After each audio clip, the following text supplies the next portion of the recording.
Nesta noite, gostaria de trazer um tema que é o povo de Deus e o fim.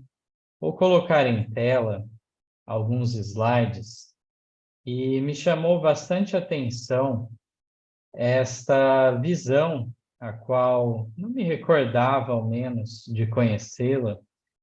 Em 1884, Ellen White teve uma visão que ela resume vários conceitos que mais tarde haveria de maneira mais minuciosa no livro O Grande Conflito. Esse texto que será lido, ele está no Mensagens Escolhidas, volume 3, página 427. E vamos então a ele. Sexta-feira à noite, diversas pessoas ouviram minha voz exclamar: olhai, olhai. Se eu estava sonhando ou em visão, não posso dizer. Eu dormi sozinha. O tempo de angústia estava diante de nós. Vi nosso povo em grande aflição, chorando e orando, pleiteando as seguras promessas de Deus. Ao passo que os ímpios se achavam ao nosso redor, zombando de nós e ameaçando destruir-nos. Eles escarneciam de nossa debilidade, desdenhavam da pequenez de nossos números e nos insultavam com palavras destinadas a magoar profundamente. Acusavam-nos de assumir uma posição independente de todo o resto do mundo. Então, aqui, em Visões da Noite, a mensageira do Senhor foi transportada para o tempo de angústia, o qual nunca houve neste mundo. A crise final e a grande aflição que o povo de Deus passa. E esse será um momento de pleitear as seguras promessas de Deus, como diz, porque estão ao seu entorno, cercando a eles os ímpios, que desdenham, que debocham, procuram magoar. Mas esse pequeno povo incomoda tanto porque, tal como nas próprias palavras desses escarnecedores, eles assumem uma posição independente de todo o resto do mundo. Contra a maré, então, eles navegam, e assim isso é um incômodo. Haviam suprimido os nossos recursos para que não pudéssemos comprar ou vender, e faziam alusão à nossa abjeta pobreza e condição aflitiva. Não podiam compreender como conseguimos viver sem o mundo. Dependíamos do mundo e teríamos de sujeitar-nos aos costumes, práticas e leis do mundo ou sair dele. Se éramos as únicas pessoas do mundo a quem o Senhor favorecia, as aparências depunham fortemente contra nós. Então, dentro de um conceito de prosperidade, de bênçãos materiais neste mundo, parecia um contrassenso à pobreza, à aflição que passava o povo de Deus nesse tempo de angústia. E, portanto, eram incrédulos deles serem justamente os que o Senhor favorecia. Olhavam pelo exterior, as aparências, e não viam como isso poderia ser assim. Também falam que justamente não tinha condição de estarem à parte do mundo, que deveriam ceder às pressões. Eles declaravam que tinham a verdade, esses ímpios declaravam que havia milagres entre eles, que anjos do céu conversavam e andavam com eles, que grande poder e sinais e maravilhas eram realizados em seu meio, e que isto constituía o milênio temporal que aguardavam há tanto tempo. Todo mundo se converter estava em harmonia com a lei dominical. E este pequeno e débil povo teimava em desafiar as leis do país e as leis de Deus, pretendendo ser os únicos que são corretos sobre a terra. Então, mais uma vez aqui, colocando do ponto de vista desses incrédulos, que diziam, então, que tinham a verdade, havia manifestações de milagres entre eles, Havia até mesmo anjos conversando e andando com eles. Eram grandes os sinais, as maravilhas, grande poder era manifestado. E a essa altura entendiu que já tinha se iniciado então o milênio temporal. Conversamos em alguns estudos há pouco tempo sobre esse conceito desse milênio temporal, de um avanço, de uma melhora na ordem do mundo atual antes que Cristo venha. Então, realmente, esse conceito bastante equivocado cega muitos hoje e estará em pauta àquela altura, pelo que vemos. Então, realmente, todos estão em harmonia com a lei dominical, exceto esse fraco povo que, segundo a ideia deles, não só estava desafiando as leis do país, lembrando que a lei dominical é uma lei nova, uma lei que vem em contraposição a uma herança de liberdade religiosa, mas é imposta essa lei. Mas também achavam que estavam contra a lei de Deus também, esse povo pequeno e débil, pretendendo eles serem os únicos que são corretos sobre a terra. Eles declararam: os anjos do céu nos falaram, referindo-se àqueles a quem Satanás personificou, que haviam morrido e alegaram ter ido para o céu. Prestarão contas do testemunho dos mensageiros celestiais. Zombavam, debochavam, humilhavam e abusavam dos que assim sofriam. Mas, enquanto a angústia pairava sobre os leais e sinceros que não queriam adorar a besta ou sua imagem e aceitar e reverenciar um falso sábado, alguém disse: olhai para cima, olhai para cima. Todos os olhares se ergueram e os céus pareciam recolher-se, como um pergaminho quando se enrola.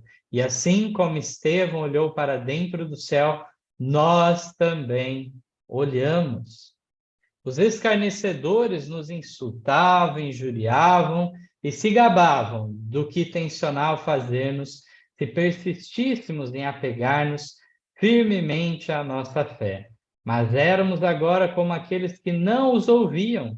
Contemplávamos uma cena que excluía tudo mais. Oxalá Deus nos imbua de seu espírito e nos faça fortes em sua força.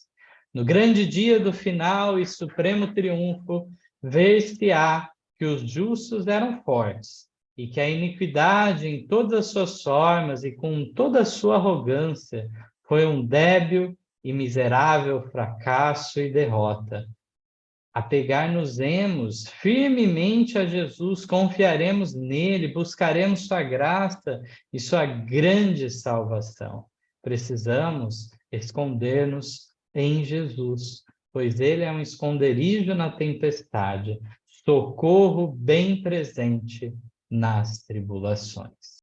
Texto que, apesar de tudo contrário ao povo de Deus, nos fala desse triunfo, dessa glória final, e como então serão libertados dessa condição. Sabemos que a condição para a salvação realmente é Cristo Jesus. De outra forma, não podemos ser bem-sucedidos. Devemos esconder a nossa vida nele. E em relação a essa visão, me lembro então também de uma outra visão que gostaria de colocar aqui em tela para refletirmos também. Uma visão, creio que mais conhecida, de um trem, de um comboio de trens que é visto e a multidão, então, de perdidos. Vamos a esse texto. Então, no livro Primeiros Escritos, na página 88, a mensageira do Senhor em visão diz: foi-me mostrado um comboio avançando com a velocidade do relâmpago. O anjo ordenou-me olhar cuidadosamente. Fixei os olhos nesse trem. Parecia que o mundo inteiro ia embarcado nele, que não faltava ninguém. Disse o anjo: eles estão se reunindo em feixes, prontos para serem queimados. Mostrou-me então o chefe do trem, uma pessoa formosa e imponente, para quem todos os passageiros olhavam e a quem reverenciavam. Aqui nos fala desse comboio de trens avançando com a velocidade de um relâmpago em direção à perdição. Parecia que o mundo inteiro estava embarcado nele. Fiquei perplexa e perguntei a meu anjo assistente quem era. Disse ele: é Satanás. Ele é o chefe na forma de um anjo de luz. Ele leva cativo o mundo. Eles se entregaram à operação do erro, a fim de crerem na mentira e serem condenados. O seu mais elevado agente abaixo dele, pela sua categoria, é o maquinista, e outros dos seus agentes estão empregados em diferentes cargos, conforme deles necessita. E todos vão indo para a perdição, com a velocidade do relâmpago. Perguntei ao anjo se ninguém havia escapado. Ele me mandou olhar em direção oposta e vi um pequeno grupo viajando por um caminho estreito. Todos pareciam estar firmemente unidos, ligados pela verdade, em companhia ou grupo. Disse o anjo: o terceiro anjo está unindo-os, ou selando-os em grupos para o celeiro celestial. Haveria muito a dizer sobre os detalhes desta visão, inclusive o contexto em que ela se insere, do engano do espiritismo que afeta a todo mundo. Mas aqui nós vemos, então, que no sentido, na direção oposta, havia um pequeno grupo viajando pelo caminho estreito. E esses, então, o laço de união que havia entre eles não era outra coisa a não ser a verdade bíblica. Essa é uma obra do terceiro anjo, está retirando e purificando um povo para estar em pé diante da crise final, selando eles também.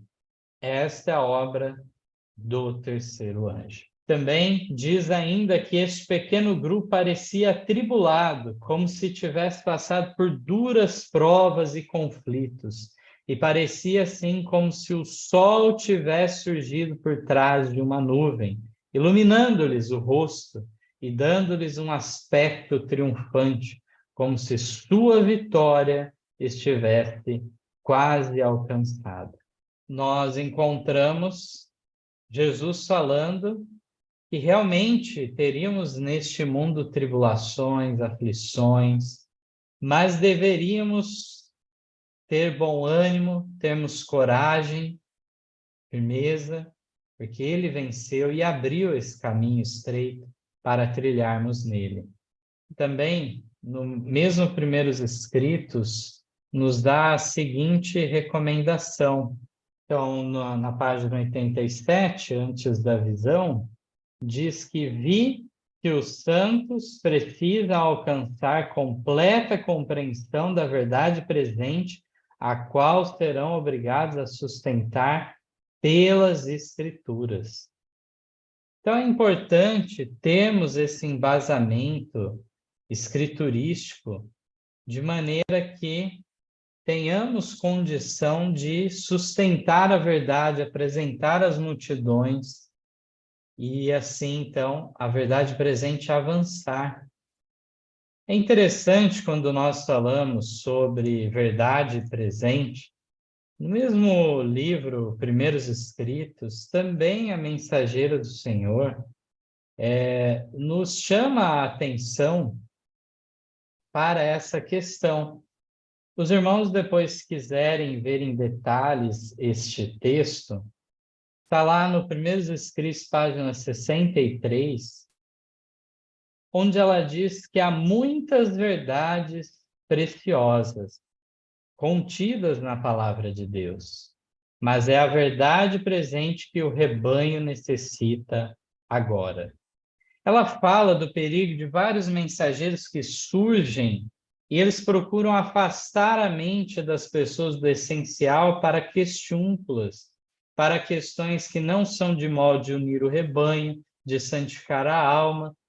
Pontos, então, que simplesmente muitas vezes são curiosidades ou meramente especulações ou até mesmo heresias. Então, é necessária essa cautela nesses tempos perigosos em que vivemos, de focarmos nossa atenção naquilo que é essencial. Satanás procurará tirar toda a vantagem possível para que, de alguma forma, leve as pessoas ou ao fanatismo ou ao mundanismo. Mas devemos, então, estar atentos justamente a dar o que o rebanho necessita agora, a verdade presente. Ainda gostaria de ler um último texto, que é do pioneiro John Loughborough. Temos utilizado ele várias vezes em nossos estudos sobre a história adventista, e ele, em seu livro O Grande Movimento Adventista, nos narra, então, algo muito interessante. Ele nos fala, então, como foi difícil o início daquela obra, como era adversa e como que se dava a zombaria. Lembrando que depois do grande desapontamento, essa zombaria vinha até mesmo dos antigos irmãos. A maior parte do adventismo pós-grande desapontamento não aceitou as mensagens do sábado, do santuário, do dom profético.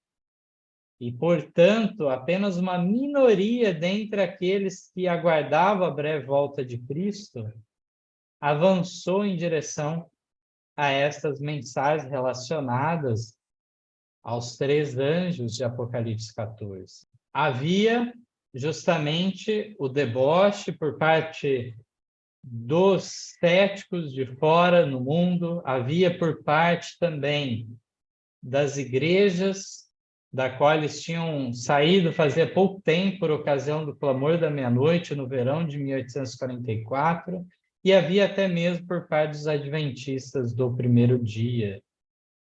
Então, vamos ao texto aqui deste pioneiro da obra. Essas previsões acerca do surgimento e propagação da verdade do sábado foram feitas em 1848. Naquele momento, se analisarmos a situação de um ponto de vista humano, racionalmente se diria: essa previsão não pode jamais se cumprir. Alguém comentou com um de nós, trabalhadores, logo após a previsão ser feita: vai demorar 144 mil anos para realizar o que vocês propõem.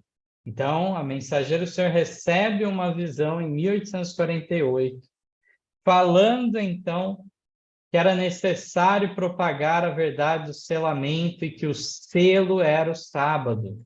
E justamente que deveria se começar um pequeno jornal que seria enviado os meios para prosseguir nesse trabalho.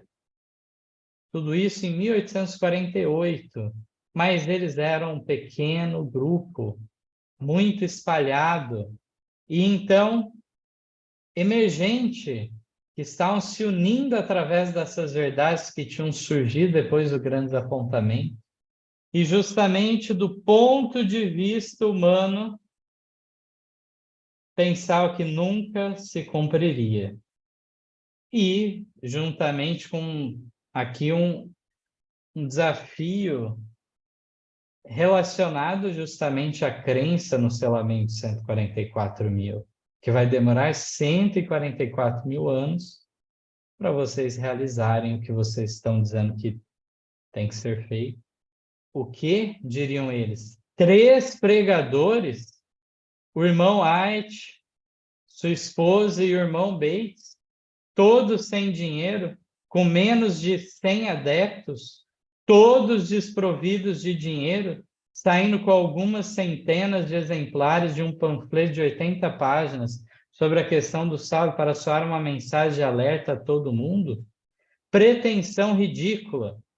Enquanto os que pensavam assim diziam impossível, a fé na mensagem, o testemunho de sucesso garantido diziam: em nome do Deus de Israel, isso será feito.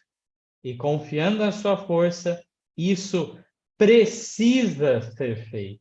está na página 231 do seu livro Grande Movimento Adventista. E aos olhos humanos havia muitas razões, muitos motivos para zombar.